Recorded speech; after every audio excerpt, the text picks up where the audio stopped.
नमस्कार दोस्तों, स्वागत है आप सभी का मेरे YouTube चैनल इंजीनियर मुकेश में।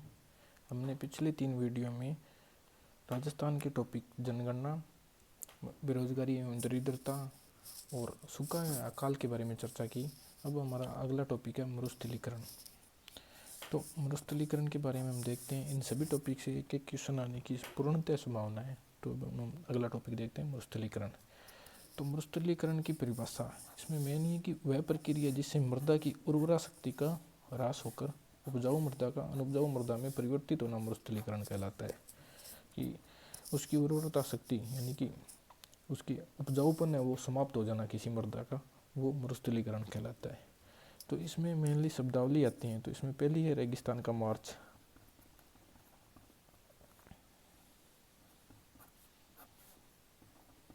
रेगिस्तान का मार्च किसे कहते हैं? मरुस्थल का आगे बढ़ना।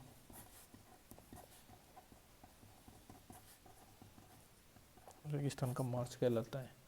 और इसरो रिपोर्ट के अनुसार राजस्थान में मरुस्थलीकरण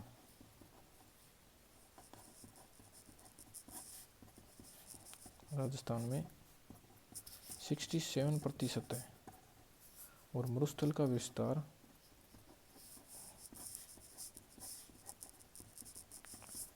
ये 61.11% है। और वर्तमान में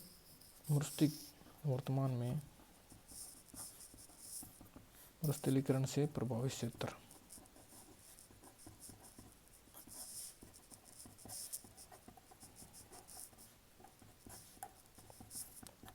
तो पहला सांबर झील के आसपास,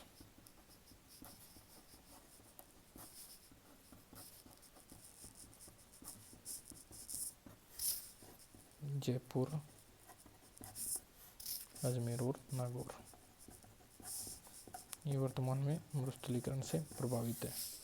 जैसलमेर बाड़मेर में तो मरुस्थल है ही, तो ये भी प्रभावित है वर्तमान में। और राजस्थान का सबसे निम्न बिंदु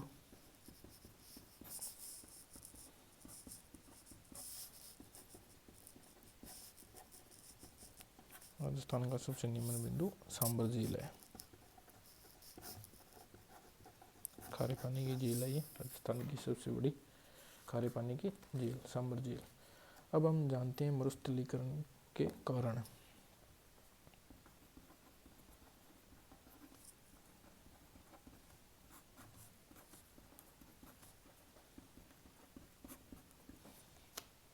इसमें 2 प्रकार के कारण है। पहला प्राकृतिक, दूसरा मानवीय। प्राकृतिक में जलवायु परिवर्तन,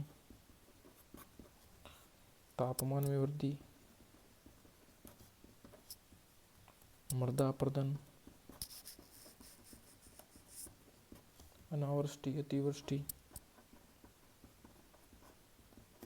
आदि। और मानवीय में वनों की कटाई, प्रदूषण, अत्यधिक दोहन, प्राकृतिक संसाधनों का अत्यधिक दोहन और जैविक कृषि का नहीं होना, ये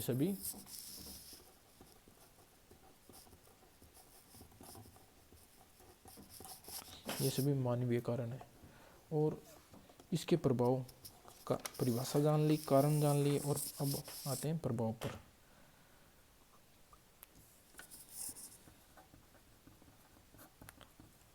प्रभाव तो मेन तो है सूखा एवं अकाल।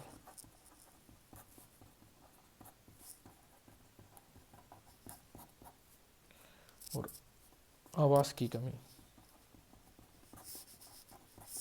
जहाँ सूखा एवं अकाल होगा, जहाँ पे पानी व खाना नहीं होगा, तो वहाँ पे आवास की कमी, वहाँ पे रहने के लायक भी जगह नहीं होगी। और उसके उपाय, पहला मेन है वृक्षारोपण, मृदा संरक्षण, पर्यावरण संरक्षण,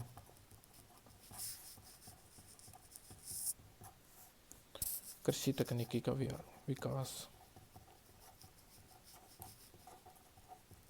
ये इसके उपाय है। अब हम देखते हैं प्रयास। मरुस्थलीकरण में मेन है प्रयास, ये टॉपिक, इसके बारे में हमें जानना होगा कि भी राजस्थान में क्या प्रयास किए गए संस्थागत।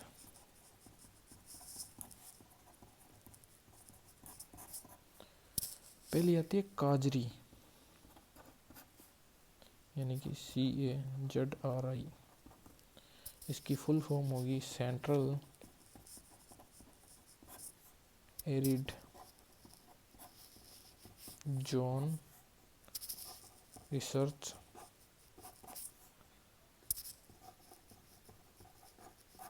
इंस्टीट्यूट, यानी कि केंद्रीय मरु अनुसंधान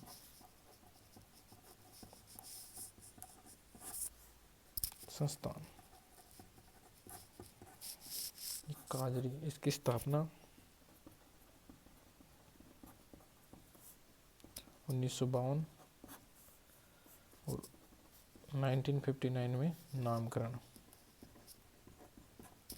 मुख्यालय जोधपुर। उद्देश्य वृक्षारोपण,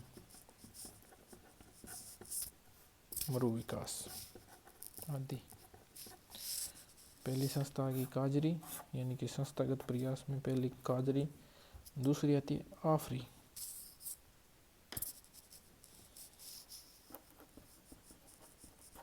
आफरी AFRI आफरी। इसकी फुल फॉर्म है एरिड फॉरेस्ट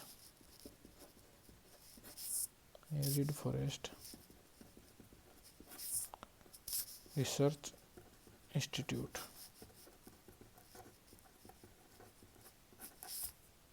यानी कि मरु वन अनुसंधान संस्थान।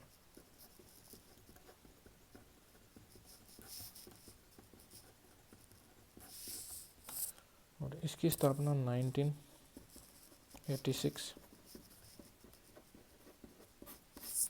मुख्यालय जोधपुर और उद्देश्य मरु क्षेत्र में वन विकास। दो के बारे में चर्चा कर ली, पहली काजरी, दूसरी आफरी। अब आगे हम चलते हैं।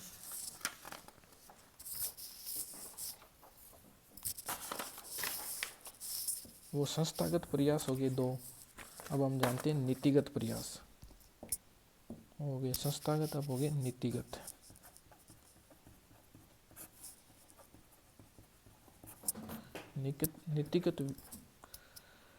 नीतिगत विकास में पहला मरु विकास कार्यक्रम।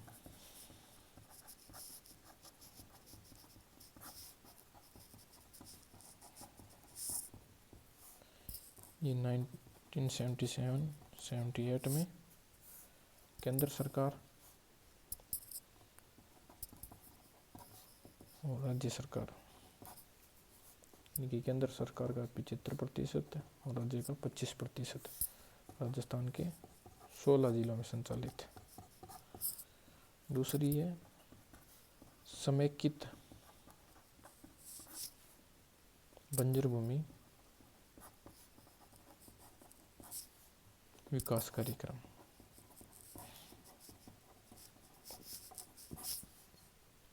ये 1989-90 में, और ये केंद्र सरकार द्वारा है।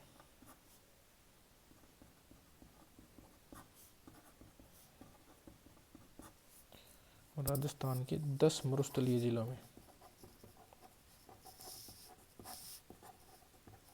आपको पता है कि राजस्थान में 12 मरुस्थलीय जिले हैं और 10 में कौन सो को छोड़ रहे हैं? गंगानगर, हनुमानगढ़ को छोड़कर, यानी कि 12 में से 10 दो निकाल दिए तो 10 बच गए। 10 मरुस्थलीय क्षेत्रों में 10 मरुस्थलीय जिलों में ये संचालित है। अगली है एकीकृत बंजर भूमि विकास कार्यक्रम।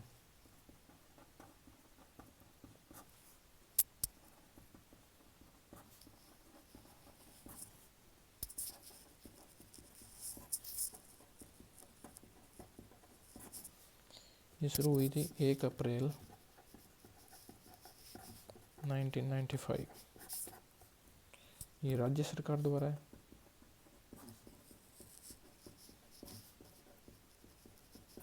देख लेना, समेकित केंद्र सरकार द्वारा, मरु विकास केंद्र और राज्य दोनों की एकीकृत राज्य सरकार द्वारा। और ये मेनली 10 जिलों में, वही गंगानगर हनुमानगढ़ को छोड़कर। ठीक है, अगली आते हैं नीतिगत प्रयास में चौथा है मृदा स्वास्थ्य कार्ड योजना।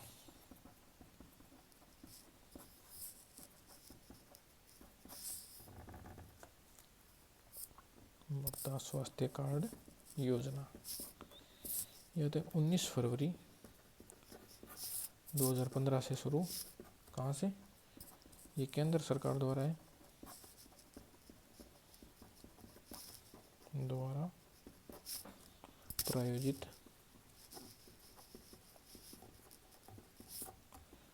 और ये प्रारंभ सूरतगढ़ गंगानगर।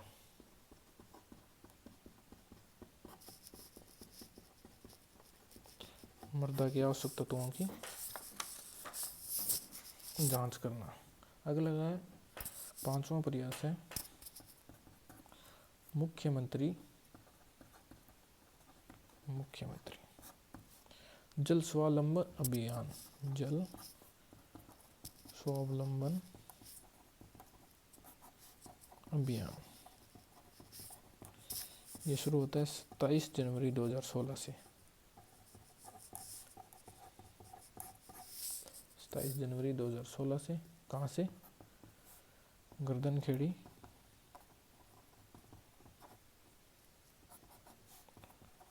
झालावाड़ से।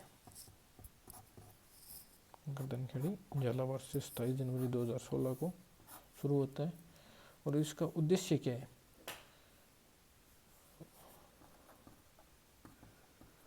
उद्देश्य है जल की दृष्टि से स्वावलंबी बनवाना, पर्यावरण संरक्षण,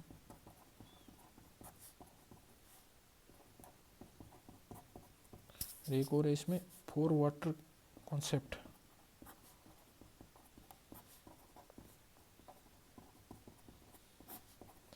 इसमें स्थायी जल,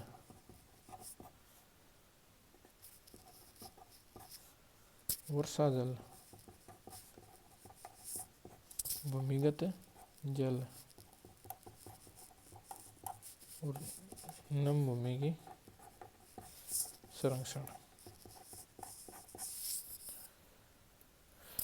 एक और आती है नीतिगत प्रयास में राज्य जल नीति।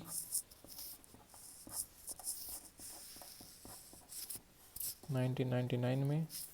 और आती है फिर राज्य भूजल नीति, ये आती है 2010 में। तो ये 7 प्रयास तो ये हो गए, मतलब राज्य जल नीति 1999, ये नीतिगत प्रयास हो गए। अब आते हैं राजस्थान में पर्यावरणीय मुद्दे, ये और जान लेते हैं हमें भी 2 मिनट में। राजस्थान में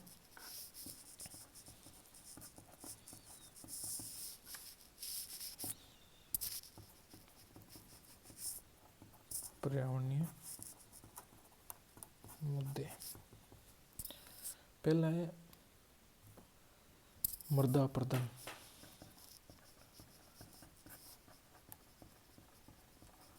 मृदा अपरदन यानी कि मृदा के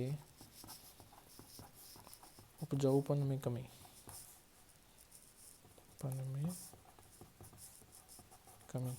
अब ये मेनली होता कहाँ है? वायु द्वारा। तो आपको पता है वायु द्वारा तो जैसलमेर में होगा। फिर जल द्वारा, जल द्वारा कहाँ हो सकता है? कोटा में, चंबल नदी। फिर अगला है चादरीय प्रदन, ये मेन है। ये है सिरोही राजसमंद। चादरीय प्रदन की समस्या सिरोही राजसमंद पहाड़ी क्षेत्र में। ठीक है। और राजस्थान में अपर्दन की समस्या से ग्रसित प्रदेश,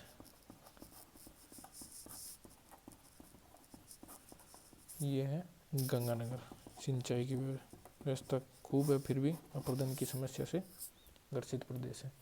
दूसरा, राजस्थान में पर्यावरण मुद्दे में मृदा अपर्दन। फिर दूसरा आता है ग्लोबल वार्मिंग।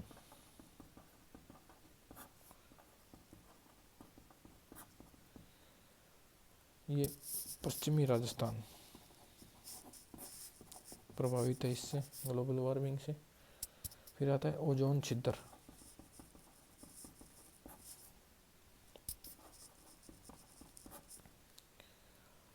ओजोन छिद्र से प्रभावित क्षेत्र है कोटा। फिर आता है अम्लीय वर्षा।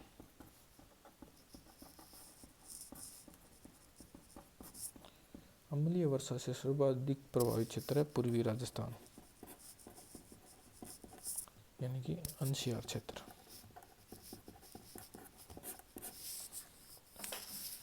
Thank you. तो हमने अभी मेनली टॉपिक है जो कि जनगणना, उसके बाद है बेरोजगारी एवं दरिद्रता, फिर है सूखा एवं अकाल, अब इसमें मरुस्थलीकरण की समस्याएं। ये चारों टॉपिक हमने 5-6 टॉपिक हमने लगभग 4 वीडियो में कंप्लीट कर लिए हैं। और इन हर एक टॉपिक से एक एक क्वेश्चन जरूर बनेगा, और मुझे पूरी उम्मीद है कि जो हमने डाटा पढ़े हैं उनसे ही क्वेश्चन आएगा। तो वीडियो को देखने के लिए धन्यवाद। अगर वीडियो अच्छी लगी है तो अपने दोस्तों के साथ, ज़रूरतमंदों के साथ शेयर कीजिए, वीडियो को लाइक कीजिए और चैनल को सब्सक्राइब कीजिए। धन्यवाद।